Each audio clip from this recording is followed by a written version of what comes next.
Hi everyone, I'm Henry and I will be your host for our first variety hour of the year. Welcome. For those of you who are joining us for the very first time, I know we've got people coming in now.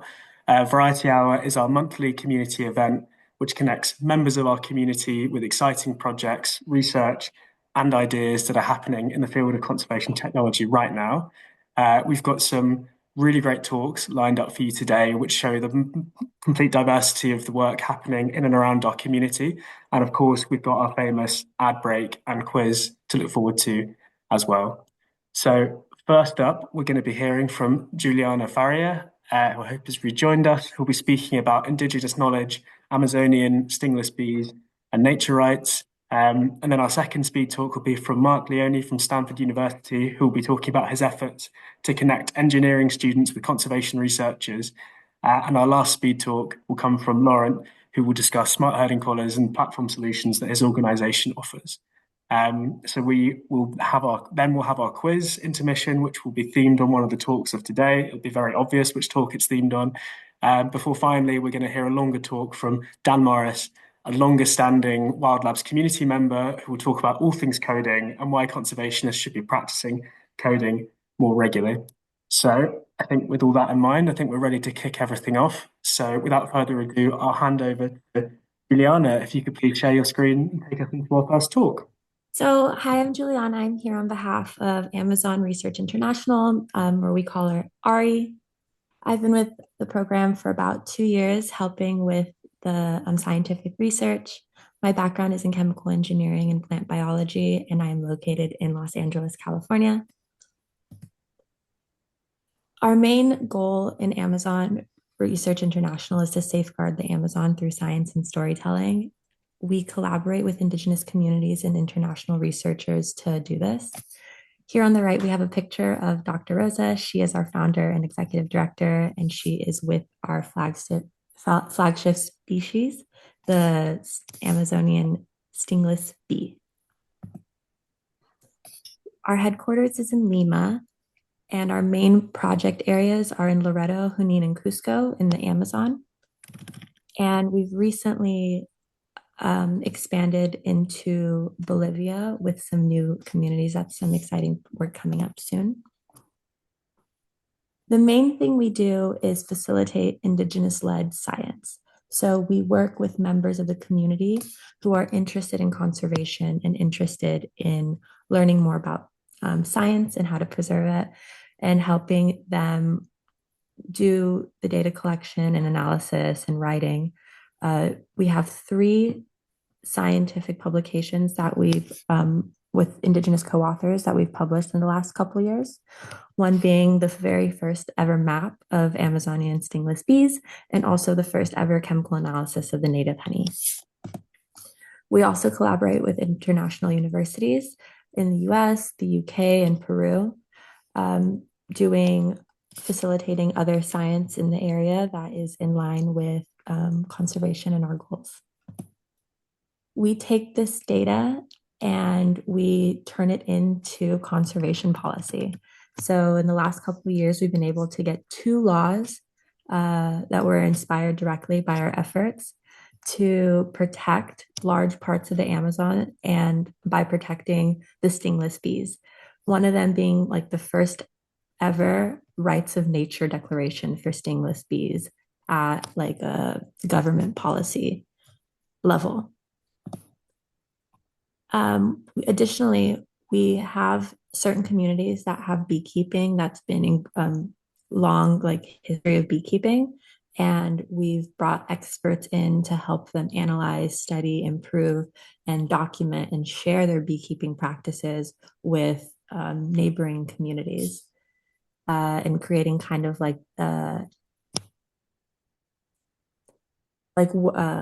documents that are not only in English, Spanish, but also in their native language that we're able to circulate in the areas. We're also helping them expand their beekeeping capacities in the area, adding in over 325 bee boxes in the last couple of years. One of the newer efforts we've been doing is adding in camera traps. in the area. And these are all like training the Indigenous community leaders how to do this, and also youths, training them on wildlife monitoring and data collection. So far, we've been able to document 3 different endangered edge species with these camera traps, and we're hoping to continue to collect this data and use this data of endangered species in the area to help inform additional conservation policy. I feel like, sorry.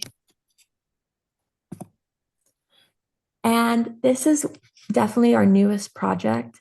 One of the communities, not one that we work with, but they heard about the work we were doing in the area, and they're a low contact community, and they sought us out and had this idea that they work a lot with medicinal plants, and they wanted our help to help study and document their medicinal plants and make the first indigenous led encyclopedia of Amazonian traditional medicine.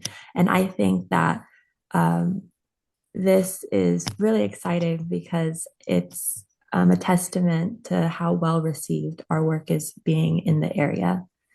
So this is something that we're going to be starting, I think, at the end of this month and into next month. We're going to start going there and meeting with them and starting this capacity building and studying the traditional plants in the area. So this is just an overview of all the projects that I've mentioned and the ones that are actively happening right now. And these are opportunities for collaboration. So one project I'm working on right now is documenting the threats to stingless bees in the environment in the area. So it's a little different than what I'm used to, using qualitative data from interviews and surveys with the communities who are the experts on what's going on in the area, and turning that data that they're giving us into like data we can analyze and publish, not just like journalism, but like research. So we're working with a professor at Cambridge University on how to do different like thematic analyses on this kind of qualitative data. But if anybody in the community has additional expertise that they're able to impart, I think I'd be personally very receptive to that. With the cataloging medicinal plants, we're going to go in and do data collection and then do additional like widespread literature research, which I'm sure we accept and welcome any help with that. We're doing collecting samples of the bee honey and samples of the medicinal plants in the upcoming year. And we want to do a chemical analysis on them. So if anybody has, we have one organization with an analytical chemistry lab who is partnering with us. But again, any additional partners being able to build increased capacity on that would be amazing. With the stingless bee mapping, we're continuing to gather mapping data in different regions than we have in the past. So data collection, the ArcGIS software, and then data analysis. We are working with an engineer who's an expert in this, but again, we're always welcome to new help. And then I think right now, if I was going to do one big call to action at this meeting, would be here for the camera traps. This is our newest project, and it's technology heavy. So I'm really excited actually to hear the next few talks about integrating engineering and science with this conservation, because I feel like there's a lot of opportunity here. Camera traps famously collect a lot of data. So some data management solution and different data analysis techniques for that visual data coming out of the camera traps, images and videos, and analyzing that with some tools, I think would be really cool moving forward for us. So here's our main email. And then again, here's my email, personal email, Julianna. And I would love to hear from anybody in the community who's interested in getting involved with us. So that's it for me. Thank you so much, Juliana. That was really great. And thanks for doing such a concise call to action at the end. as well. Please, yeah, please, everyone do reach out to Juliana if you want to get in touch with her. Please, Juliana, put your email in the chat as well. And also, please post those call to actions on the Wild House platform as well. I think we've got a dedicated AI camera trap for insects group, which I think will be of interest to you guys. So definitely post some of your questions there as well. And any other suggestions from the Wild Labs team, please also type them in the chat. But thank you so much. And Mark, thank you so much for diligently sharing your screen. Please do take us away with our next talk. Thanks so much, Henry. Yeah, so today I'll be talking a little bit about our work here at Stanford, trying to connect engineering students with conservation researchers and conservationists. Oh, and I should introduce myself. I'm Mark Leone, a graduate student in mechanical engineering at Stanford. Yeah, so a little bit about our group. We're a student-led group called the Conservation Technology Group, which is part of the Stanford Student Robotics Club. We were founded in 2023 by myself and two other engineering students here at Stanford, kind of with the goal of a twofold goal. First, to give engineering students more hands-on experience, which all engineering students are always seeking. And then the second goal is to develop low-cost technology to democratize access to the technologies that are often needed for informing conservation decisions. So we've been able to pursue those two goals through a variety of different projects in collaboration with our external collaborators. So I'm going to go through a couple of these different projects in a little bit of detail, and then talk about some exciting projects that we have going on now. So this is a whole mess of a slide, but our first project that we were working on was in collaboration with Mario Espinosa from the University of Costa Rica. And Mario's lab studies the Pacific nurse sharks in Santa Elena Bay, Costa Rica. And basically, these sharks aggregate in these huge piles of nurse sharks. Up to 60 nurse sharks could be found in a single aggregation. And the lab is using drones to study them from the air. They were interested in trying to develop technologies to automatically survey the sharks from video. And we were able to develop some technology this past year using SAM2 and CLIP and combining those in an interesting way to be able to identify sharks just from a text prompt in videos, then segment those sharks and track them through the frames. And this is an example output of our imagery pipeline. Another project that we've been working on for the past 2 years now, also with Mario Espinosa's lab from University of Costa Rica, is developing low-cost open source camera biologgers. So, as many of you are probably familiar with, commercially available camera tags and biologging tags in general are very expensive and often cost prohibitive for researchers in lower and middle income countries. So, motivated by this, in collaboration with Mario, we developed this open source float release tag system along with a camera biologger. And basically, the goal of this is that you can buy a little keychain camera from Amazon for $100, take it apart, solder two things onto it, pour some epoxy, and then you're ready to basically deploy a tag that would typically cost $10,000 with a very low barrier to entry technologically. This is an example video from those biologgers that we deployed on Pacific nurse shark in Santa Elena Bay, Costa Rica last year. As you can see, the data that you can get from these tags is really interesting. You can survey everything from shark interactions and behavior to kind of using these tags as a replacement for diver surveys, just seeing what other fish are around, and also trying to identify the habitat usage of the sharks in their semi-natural state. We're really interested in deploying more of these tags over the next couple of years, especially for more conservation-oriented projects. We're working with a couple of different groups now to deploy these tags and try to understand the behavior of large sharks with the goal of establishing MPAs in Latin America.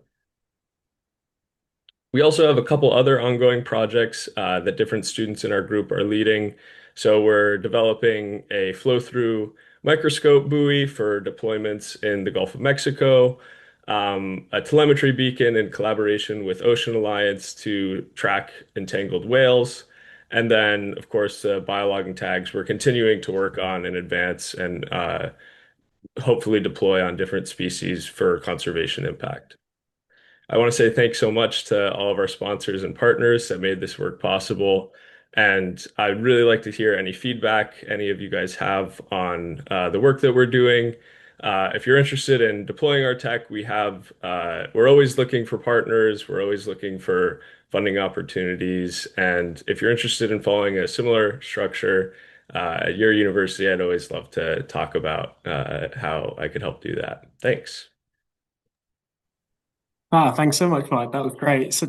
Yeah, it's really cool that you guys are taking the initiative to create such diverse, cool projects with other students. It's just so Wild Labs. We love to see it.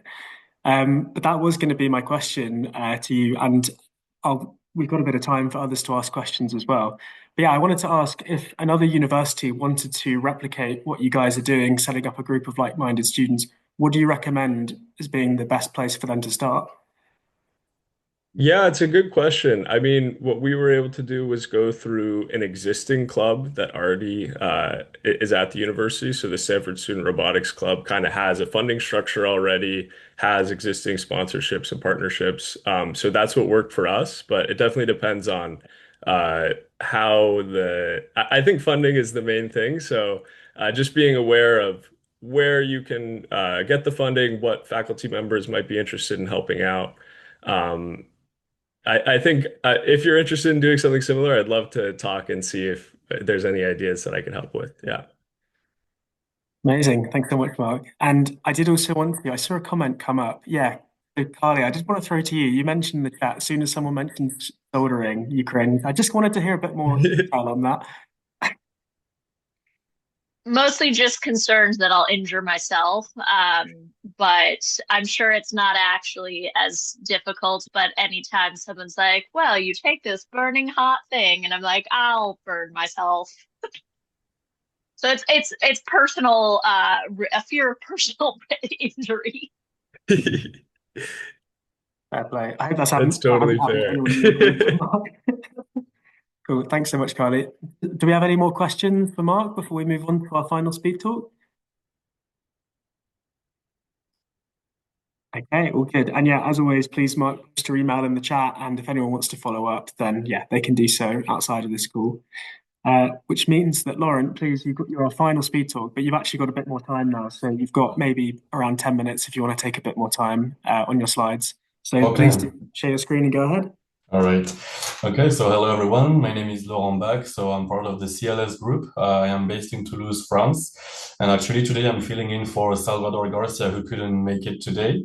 So he asked me to do a presentation about our company and about our new services that we are launching this month about smart herding. So just to begin with, I'll explain quickly who we are in a few words. So we are basically the environmental subsidiary of the French Space Agency.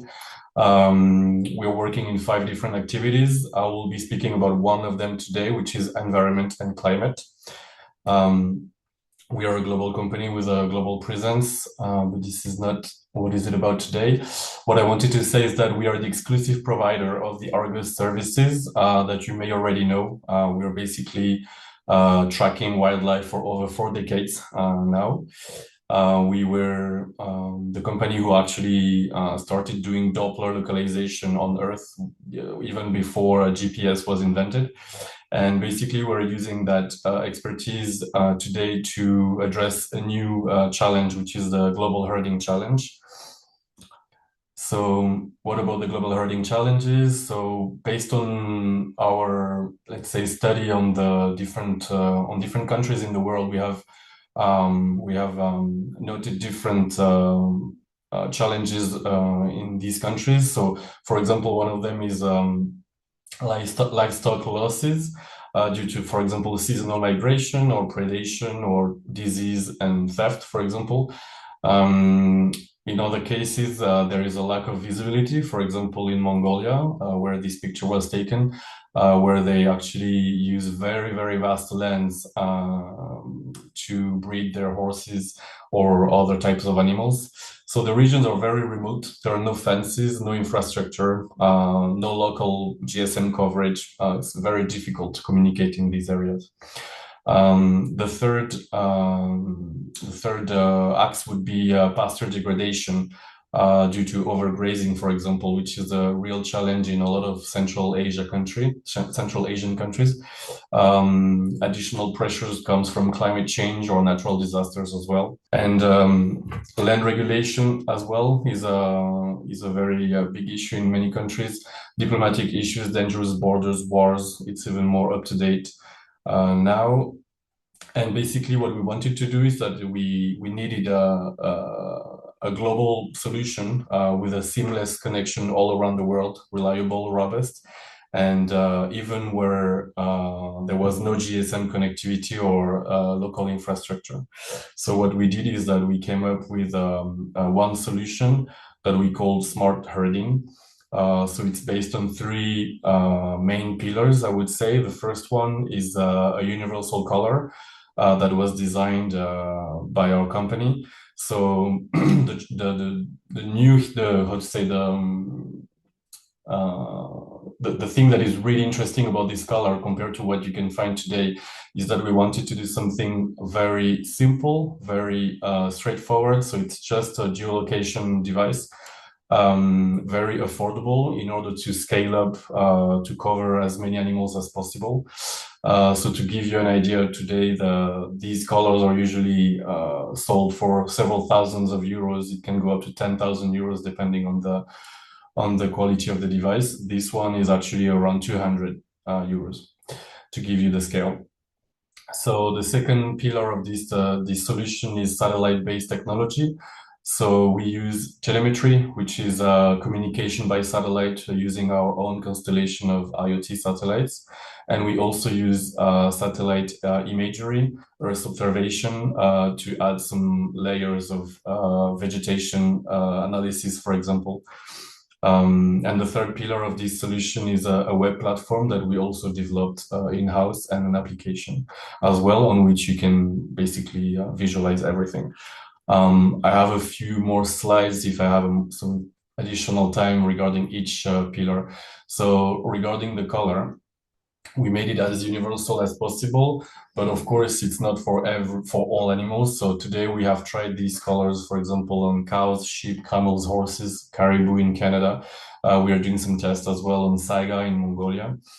And there are some others that we are also going to try this year. So it's a new product, so we're still adding new animals to the list. It's a very easy color to install. Basically, the GPS reporting is very simple. It can be set from 1 position per day to 24 positions per day. So again, it's satellite, it's not GSM, so there is no real-time communication here. The color is designed and made in France, and it was designed to have a very long autonomy, between 1 year to 4 years without changing the battery. Regarding the satellite connectivity, why do we use satellite? So we are aiming for specific applications. Basically, we are aiming for applications, for example, that are tracking animals crossing oceans, crossing continents, for example, or borders, or areas where there is absolutely no GSM connectivity or any other kind of infrastructure. So basically, we can cover the entire planet with regardless where we are. Where the animal is, sorry. So that's why we're using satellite connectivity. And the third pillar was the web platform and application. So it's basically a web platform where you can visualize everything. So all the positions of your assets, and also the added value services such as geofencing, for example. So geofencing, I don't know if you're familiar, but it's basically creating virtual fences on the map, and then you get an alert whenever your device is actually checking a position beyond that fence, for example. So it could be used, for example, whenever an animal is getting out of quarantine area, for example, or whenever an animal is crossing a specific reserve where there are lions, for example. So it could be dangerous for that animal to enter that area. These are some examples that I have in mind based on real cases. And so on that platform, we can also add pasture analysis studies as well, or even contextual or in-situ data such as weather stations information that could be directly integrated into the platform. And the platform can be modified depending on who you are and what do you need to see. It's basically all customizable. So yeah, I wish I could do a demo, but I don't have much time. So if you want to see more about the platform, you have a preview on the background where you see, for example, turtles and birds and rams and cows on the same map. So if you're interested in this, I'll be happy to show you a bit more about this platform. And thank you, everyone. I hope it was clear enough. Thanks so much, Laurent. Really appreciate that. Yeah, maybe if we've got time at the end, then maybe we could do a demo. But I see a hand up from Gwen. Please unmute and go ahead. Hi, can you hear me? Yep. Yes. Great. So we use virtual fences in our land management agency here in Colorado, or some of our permittees do for cattle. And this is really interesting because it's satellite based. For them, you mentioned the virtual fencing. For them, obviously, that includes it's kind of like a shot collar capability. I wasn't sure if yours had that to kind of help control where the herds go based on how the permittees draw those fence lines, or is it more of just an alert system? And then also kind of how does your fee structure work? You said that they purchase the collars. Is there a monthly fee or an annual fee that they have to pay to have access to this? That's okay. So regarding the geofencing, we are only providing alerts.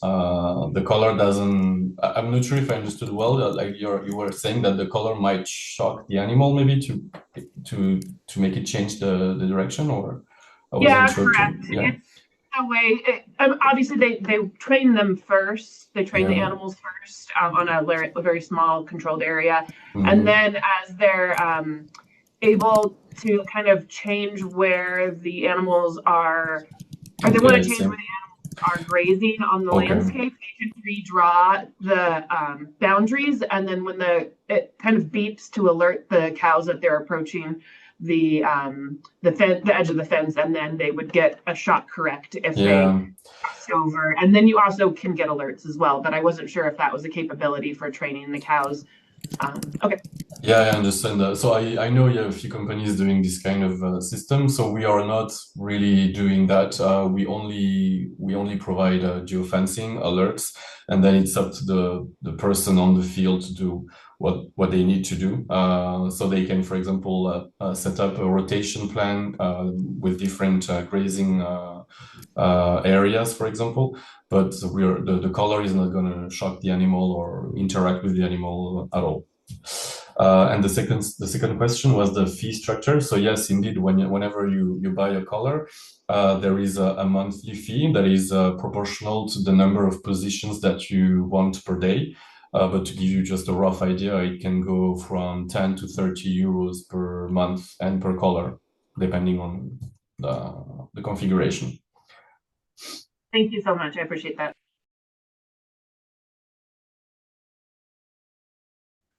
So if you want me to do a demonstration, please feel free to send me an email to this email address that is displaying on the screen right now.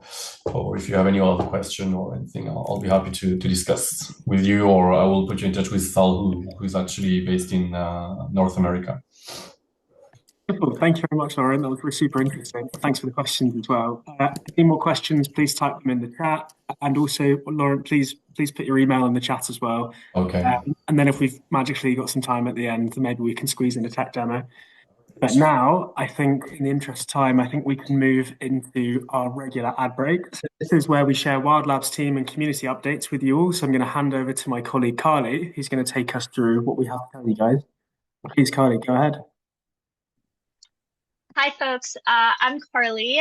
For those who don't know me, I am helping out. I have a job at Conservation International, but for the past couple months, the next few months, I'm helping out the Wild Labs um, team around the conference that we're going to share a bit about now and some of their communications stuff. So this is just to flag that the International Conservation Technology Conference is starting in just a couple weeks, and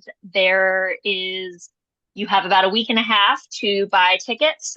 So the final round of ticket registration is closing on February 6th.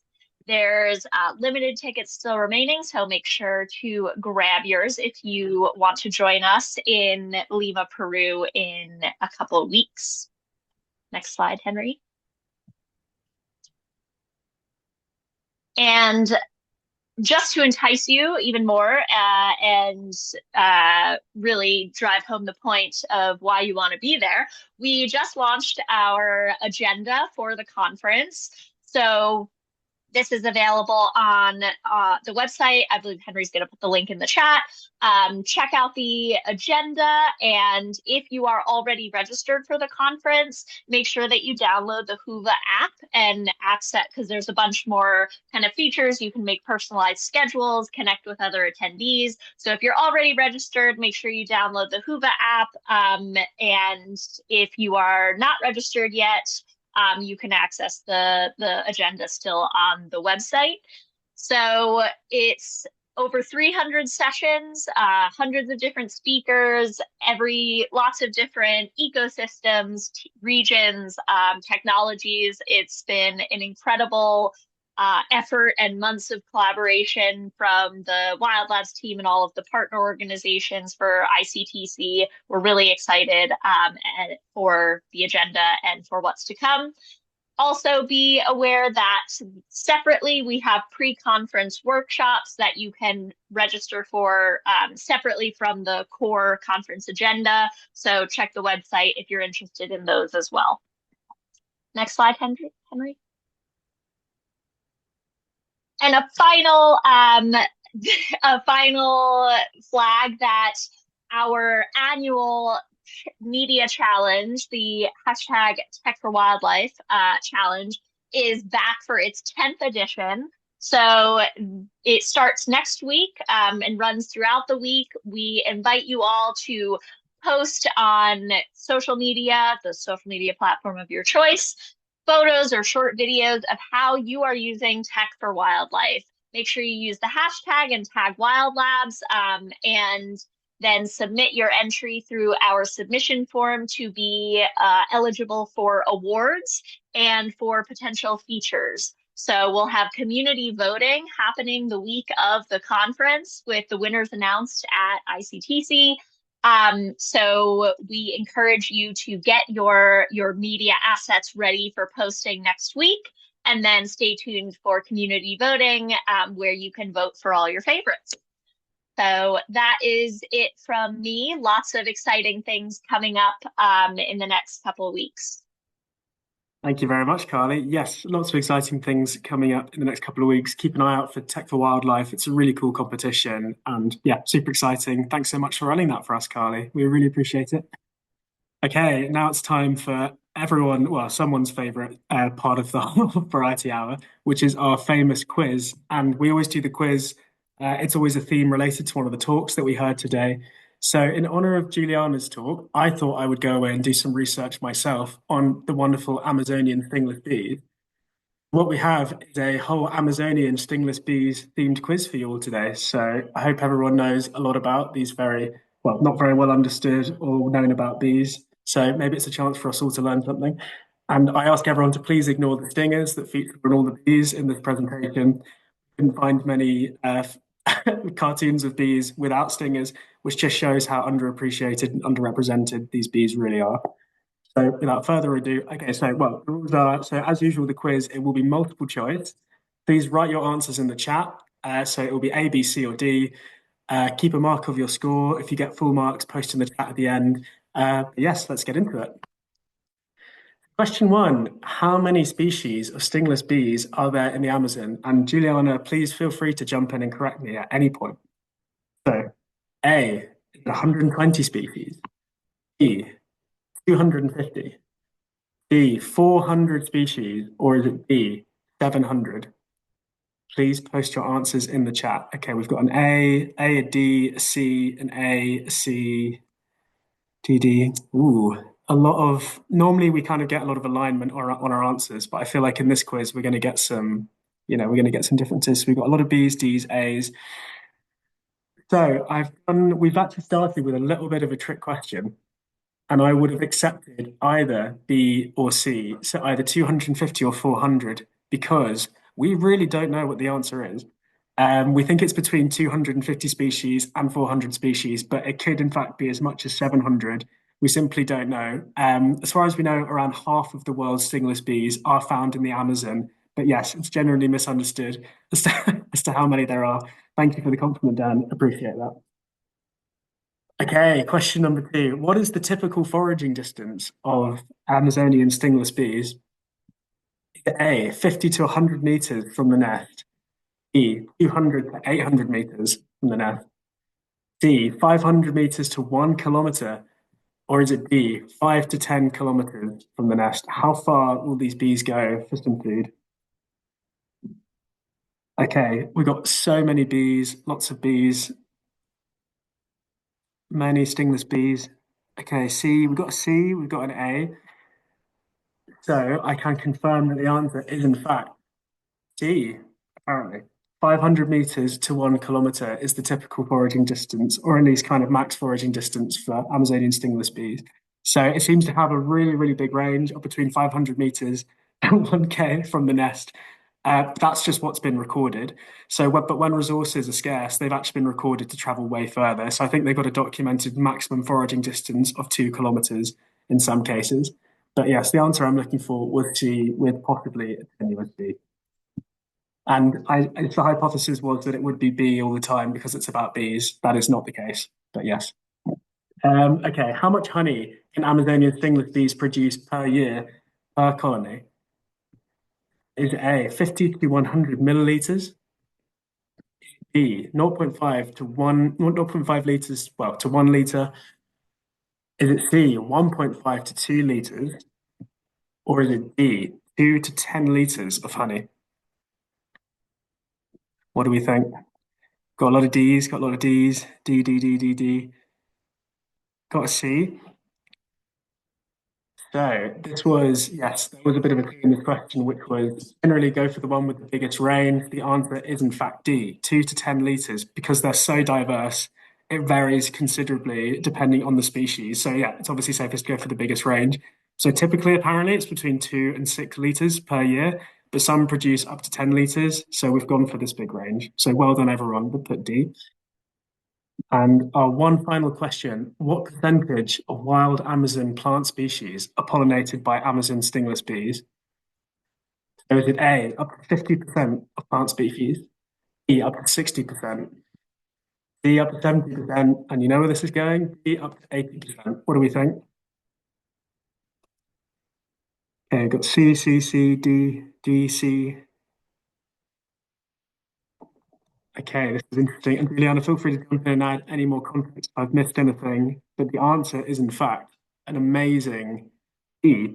So apparently, Amazonian stingless bees are the primary pollinators of the Amazon, and some reports say they pollinate up to 80% of wild plants, or perhaps even higher than that. So they're absolutely critical as a species for both people and wildlife across the Amazon.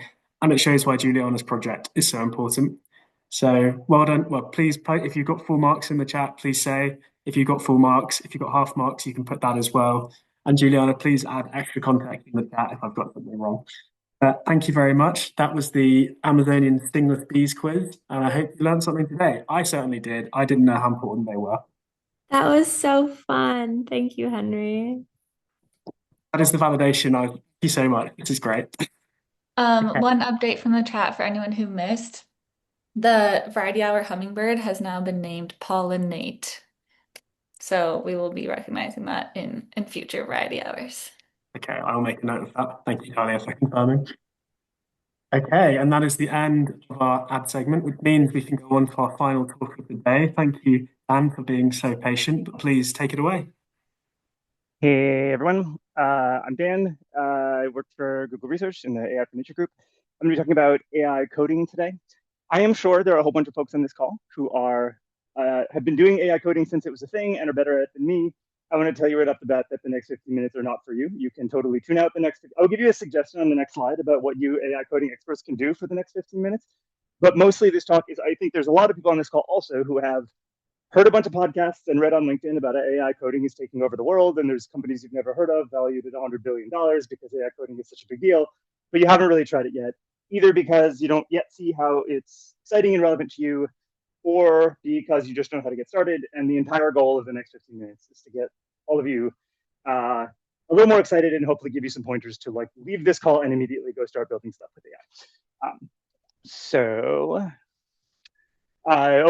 please interrupt with questions. I never like finishing talks. I feel like I didn't do a good job if I actually get to the end. So please fire away. I may or may not see you if you ask in the chat. So just shout it if you have questions. If you are expert or non-expert, but you've made a bunch of stuff with AI that you think will get other people on this call excited, please share it in the chat. I asked you to do it, so it's not bragging now. If you show off neat stuff that you made with AI, because again, the goal is to get everybody excited about what AI, especially AI coding tools, can do for them. So help me get everybody excited. I'm going to type a bunch of random stuff into prompt boxes during the course of this session. I'm going to do my best. Mostly I'm going to be like, make a game about conservation, which is fine. But if everybody has other ideas, please drop them in the chat too, because it doesn't really matter. I just want to show you what the tools are. So we might as well have fun picking random tools to make. If you are already an AI coding expert, I told you already the next 15 minutes, like you're not going to learn anything from me. It would be super awesome. Hey, here's your challenge. Vibe code something about stingless bees, either something that's silly and a game or something that's like serious research about. That's your challenge for the next 15 to 17 minutes of our lives. Challenge for novices, of course. I also am okay with you all tuning out the next 15 minutes because again, the only point is to get you excited about trying stuff you haven't tried before. And if you want to just go try it and ignore me, that's great. I've done my job. And then you can spend the next 15 minutes and you can report back what you built. I will get a little bit more about why I recommend different tools to novices later. But especially if you haven't really written code before, regardless of whether you use AI, if you're not really an engineering type, I get no kickbacks from these companies, but I personally would start with some of the web-based tools like Lovable or Replit that I'll talk about what those are and why they're different than other tools in a second. But if you've never tried this before, I would just go try the free trials right now. And again, you can feel free to ignore the next 15 minutes of Dan, because I've done my job. If you go try the free trials of Lovable and Replit, and then you're going to be put on the spot and asked at 17 minutes from now to share what you made. Anyway, this is the most important talking slide. Everybody go try stuff. And the next 15 minutes are just a lot of reasons I think you should go try stuff. All right, so outline for today, I'm going to give you kind of an overview. Just try to make, you hear about AI coding, what does it actually look like? Just try to make the different ways it shows up on people's screens a little more concrete, kind of an overview of AI coding. Then I'm going to talk about like, well, why do we want to do that? Why should it be interesting to this audience? Some of it is about coding. Some of it about the fact that once you can use AI to write code, you can use AI in a lot of ways that just weren't possible before. You can only type so many things into a chat box. And it really is empowering once you feel like you can write code to use AI also. So I'm going to show you the first part, the AI coding overview will have essentially no conservation stuff in it. The second part, all of the examples will have something to do with conservation. Hopefully that's where I get you all excited. And then there's almost a 0% chance of me getting to the other parts, but for what it's worth, if we get that far, some practical tips about using LLMs that aren't really related to AI coding, and then a bunch of random stuff that I work on that I'd love to talk to you all about in the after party today. All right, so let's talk about AI coding overview. There's also going to be, anytime, for those of you who've seen me give talks before, anytime there's empty space on a slide, I put random pictures of animals there, and you shouldn't overthink it and think that they have something to do with the slide. They don't. I just like pictures of animals, and I don't like empty space, so that's why the mountain goes there. I'm going to talk a little bit about kind of the different shapes, like the different form factors of AI coding tools and the different ways you can use them, kind of like degrees of like, what does it mean when somebody says they're doing agentic coding, and that's kind of a spectrum. So just give people a feel for what the different levels of spectrum are, and then just some practical tips for getting started. Okay, so let's talk about the different shapes that AI coding tools can take. And really, there's no right shape. Everybody can use different things, but these are very, very roughly sorted. I'm going to show you examples of each of these, like actually show them on the screen. Roughly sorted from tools that are pretty easy to get started with to like tools that are, I won't say for experts, but tools that experts are more likely to be using. And I am just going to pop all of these up so you can kind of like burn some different form factors into your eyes. I will say almost everything I'm going to show today, I'm not even on the free trial. I'm just like, I just opened the web page and I'm just going to start typing. So I stress that because I don't want people to feel like, oh, I got to go pay a bunch of money to try this stuff. There is a free trial. There is a way to try almost all these tools for free.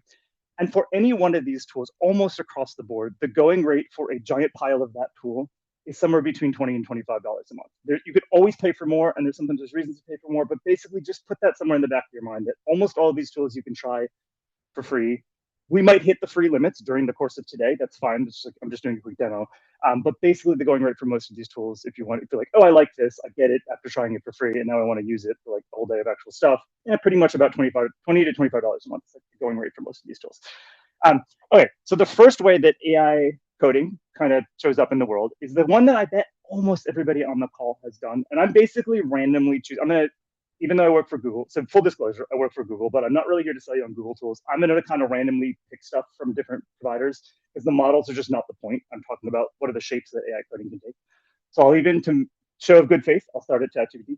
I bet everybody on this call has done something like this. I'm assuming, I just switched tabs. I'm assuming that everybody can see my ChatGPT tab now. Otherwise I did something on system. Yeah, we can see ChatGPT. Awesome. So most of you, I bet, you pop up, show of hands in the chat, have asked a chatbot to write some code for you. So like write a Python function that loads an image and swaps the red and green channels and writes the image out to a new file. We all know this is going to work. Like AI, all AI chatbots are awesome at this right now. So here it is. It's going to give me a function. Let's assume it's right. I bet almost everybody on this call, or certainly everybody who writes code at all, has done something like this. And then you click the copy button and you go paste it into whatever tool you use to like work on code stuff. I'm only showing you this right now to tell you that this is not what I'm talking about today. I really want to leave this as a baseline and say, I call this like chatbot jail. Like it's temptingly dangerous because you can kind of make software work by typing stuff into the chatbot, copying it out to somewhere else, running it, seeing what goes wrong, come back. We've all done this, by the way. I have definitely done this a lot. You can come back to your chatbot, tell it what didn't work, paste some errors, copy stuff again. I implore everybody. This is kind of a dangerous habit because I actually don't think, in my experience, that this is really a step along the way to like really being empowered by AI. So one of the things I'd love for everybody to get out today is like, what can I do besides typing code questions into a chatbot and copying content out of the chat interface? Because it dangerously kind of works and you can kind of do stuff this way. But I'll show you, I'll try to justify in a second that really is a pretty low ceiling on what you can actually do this way. It's great. They're all great. The answers are great now. The code that comes out is great. That's not the point. But because you are now in the loop doing all this silly copying and pasting, it really does limit what you can do with this. Nonetheless, good way to get started if you don't believe that AI can write code. Okay. Another way that AI coding shows up in the world, and now we're slowly moving toward the stuff that I do want everybody to try. Maybe some people know this, maybe some people don't, but basically all of the major LLM providers right now, if you type stuff into if you say, instead of write me a Python function, you just say, build me an app, it will just do it right there in the web interface. Sometimes if it's not sure, if you want it to literally build a thing or just show you the code, it helps. Like I'm in Gemini right now, but they all have features just like this. I'm going to click this canvas button, and that basically says, I don't want you to put the code in the chat interface. I want you to build the thing. And I'm going to say, this is really quick. I'm going to see if anybody had any prompt suggestions over here. No, not yet. So I'm going to say, build me an awesome game related to wildlife conservation. Don't ask me any questions. Just build it. Don't forget to make it awesome. All right. I'm gonna again, keep in mind, I'm not paying anything right now. It's gonna think for a while. This probably will give me a first draft in like 30 to 60 seconds, so I will probably tab away. Actually, no, I'll just talk about this for a second. There is a limit to the complexity of what you can build this way, like right here in the chat interface. But this is, to me, a big step toward practicing AI coding, because whatever will come back will be like kind of what you had in mind and kind of not what you had in mind. And now you can spend some time iterating on it and without ever looking at the code, like iterating on it and working on it that is a big step toward like really being empowered by AI coding. So this is actually a pretty good way to practice. So especially if you're already paying for one of the major chat services and you've never just tried to build stuff right there in the chat UI, I'm going to let it think for a while. We'll come back to this one later. Actually, I'll also in parallel send the same prompt to Claude. And then we'll let it think for a while.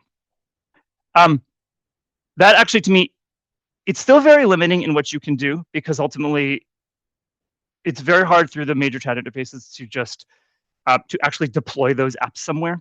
But I think it's a great way to get started, especially for like making simple games and iterating on them, and learning how to get AI to do exactly what you want. The next type of interface for AI coding that I want to talk about real quick is some of these web-based environments like Lovable and Replit that I mentioned earlier. These are not general chat interfaces like ChatGPT or the Gemini app. So if I go over here to Lovable, these tools are just for building web apps. And I'm not recommending them here because they write better code than Gemini or ChatGPT. They don't. All these tools are good at writing code. The reason I often recommend these tools to, especially to folks who haven't written a lot of code before and are relative novices, I'm going to just paste the same prompt. I'm going to say make a game related to wildlife conservation. One of the big gaps when you make something in the Gemini canvas or the ChatGPT canvas or the Claude canvas is now you have this thing that you can't really deploy anywhere. This is like a whole gap that exists in software engineering that I think non-software engineers aren't necessarily even aware of. But like, you can download the code, but now to actually like run that app you made on the internet somewhere, you have to go through a whole other technical process of like, where am I going to host it and how am I going to pay for it? And that's really separate from like the tool you use to build it. If you build something in the ChatGPT interface, look at this. It made a game called Wild Haven Sanctuary Rescue. Let's approve its plan. It has a great idea for its wildlife conservation game. When you make something in like the ChatGPT canvas, the Gemini canvas, you can download the code, but then they'll actually figure out how to deploy it on the internet. It's like a whole bunch of extra very technical steps that are still very annoying. I think one of the great things about these tools like Lovable and Replit is if you pay that $20 a month, you can deploy it to the internet and really serve a real app with the same tool you use to build the thing. And to me, that takes such a barrier for novices to actually deploy a thing once you get some code. And I really do appreciate that. Lovable and Replit, and Bolt is another one that's relatively popular. There's 10 more that are all really good at one-click deployment of apps you build all in the same interface. So these are all thinking right now. I'll go back and check in a couple of these. How did we do here? Yeah, Claude made it a wildlife sanctuary game. I'm going to start conserving. I'm not going to play this game. But you get the point. Is like it took me one prompt to make a thing, and that would be relatively quick to now iterate it and say, oh, this is like a turn-based resource allocation game. I wanted a board game, or I wanted a 3D game. Those kind of things actually are really important steps toward working with AI and learning how to like iteratively be more precise about what you actually want. And also, if you've never seen, like, I remember the first time I typed a prompt into a chatbot and then it made a game and my mind was completely blown. So maybe there's still a couple of people on this call whose mind was just completely blown. But like, I type one sentence into a thing and this entire game that would have taken me a month to build 2 years ago is just like here in my interface right now. Let's flip over here. Lovable is still thinking. We'll come back to this later. So far, we just talked about a couple of different ways AI coding can show up in your life. There's typing into a chat box. There's asking chat interfaces to build things like the Gemini Canvas. There's these dedicated web-based environments like Lovable and Replit that, again, I really do recommend as really good starting points for novices. The ones you hear about most, again, like on podcasts and LinkedIn, probably right now are Cursor and Claude Code. So I just want to show those really quickly so people understand just what they look like. Because I won't lie, these to me are still less friendly to novices, even though we're coming a long way. I just want people to have a sense of like what that even means and what they look like and what other people who use AI code a lot are looking at all day. So I'm going to open up Cursor, for example, which if you have ever used an IDE, integrated development environment, that's like VS Code or whatever software engineers are looking at all day when they write code and have been looking at since 1999.